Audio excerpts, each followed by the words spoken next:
Now to the business report.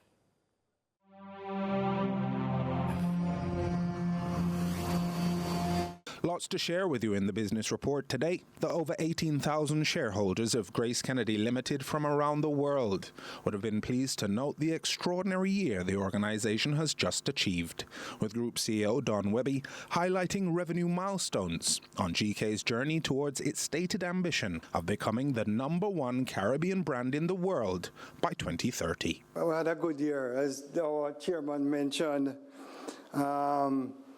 We had set ourselves a target as an executive team that we want to be a $1 billion company by 2025. Well, guess what? We're a year ahead. So we achieved our target in 2023. Actually 2 years ahead.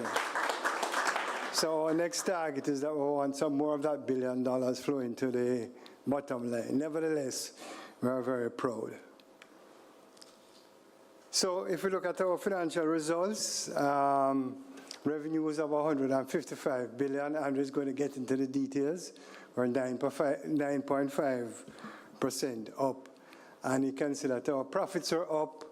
Both PAT and both PBT were up.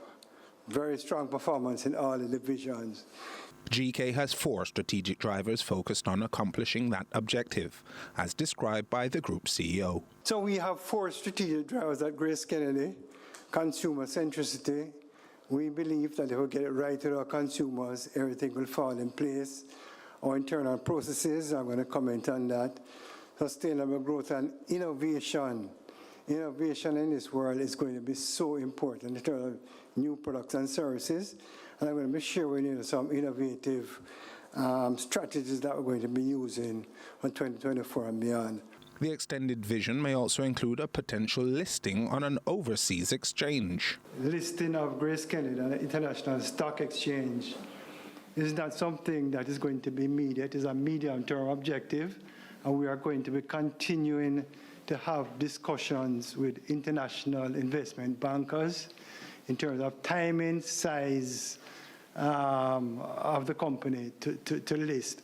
Our initial discussions with investment bankers in New York has been very positive.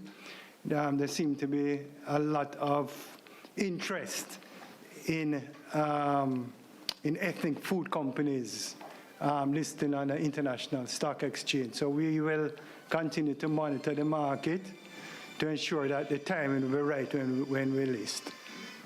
But the initial discussion has been very positive. We have a 2030 vision, which is aggressive, $2.1 billion in revenue, and that's going to come through acquisitions and a significant increase in our profitability.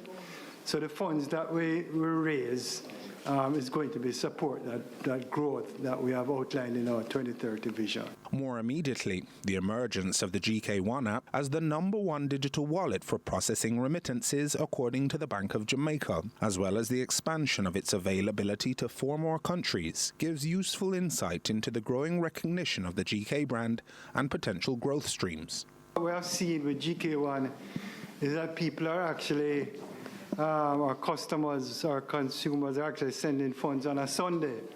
And the repeat rate for GK1 is 74%.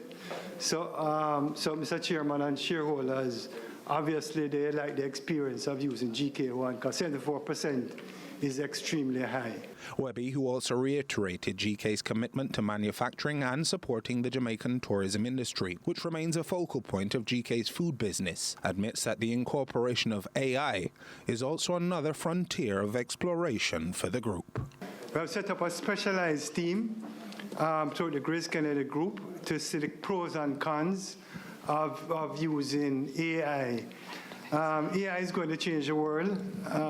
It's something that we can't stop. So we have to look and see how we can use AI to the benefit of the GraceKennedy Group.